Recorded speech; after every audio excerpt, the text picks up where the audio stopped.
ഏതെങ്കിലും ഒരു രോഗിയെ സന്ദർശിക്കാൻ തീരുമാനിച്ചു പുറപ്പെട്ടത് മുതൽ മലക്കുകളുടെ പ്രാർത്ഥന തിരിച്ചെത്തുന്നത് വരെ ഉണ്ടാകും.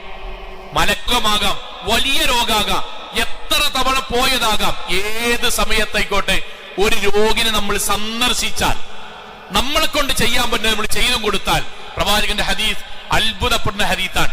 മാമിൻ റജുലിൻ, നമ്മൾ ഒരാൾ യഊദു മരീലൻ മുംസിയൻ, വൈകുന്നേരം ജോലിയൊക്കെ കഴിഞ്ഞിട്ട് വൈകുന്നേരമാണ് നമ്മൾ രോഗിനെ ഇടവണ്ണുണ്ട്, പത്തപ്പിരിയുണ്ട്, അല്ലെങ്കിൽ നമ്മുടെ കുടുംബത്തിൽ മഞ്ചേരി ഉണ്ട്, കോഴിക്കോടുണ്ട്, നമുക്ക് കുടുംബസമേതം പോകാം, അല്ലെങ്കിൽ നമുക്ക് നടന്നു പോകാം. പള്ളിക്കെന്ന് ജമാഅത്തായിട്ട് നമുക്ക് ഇവിടെ എന്തോ പള്ളിക്കൊക്കെ വരുന്നൊക്കെയാണ്, എന്തൊരു പ്രയാസം, നമ്മൾ പോയി നോക്കല്ലേ എന്ന് പറഞ്ഞ് പോയി. നമ്മൾ പോയാൽ ഇല്ലാ ഖറജ മഅഹു, അദ്ദേഹം മാത്രമല്ല പോകുക.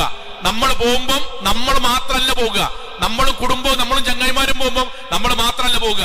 മഅഹു 70,000 മലക്കിൻ, 70,000 മലക്കുകളെ പടച്ചോ നമ്മുടെ കൂടെ പറഞ്ഞേക്കും. എന്തിനാ 70,000 മലക്കുകളെ രസങ്ങളെ? അവരുടെ ജോലി എന്താ? അവരുടെ ജോലി എന്താ? റൂട്ട് കാണിച്ചു തരാണോ? ആണോ? നമുക്ക് പൈസ തരാണോ? അല്ല.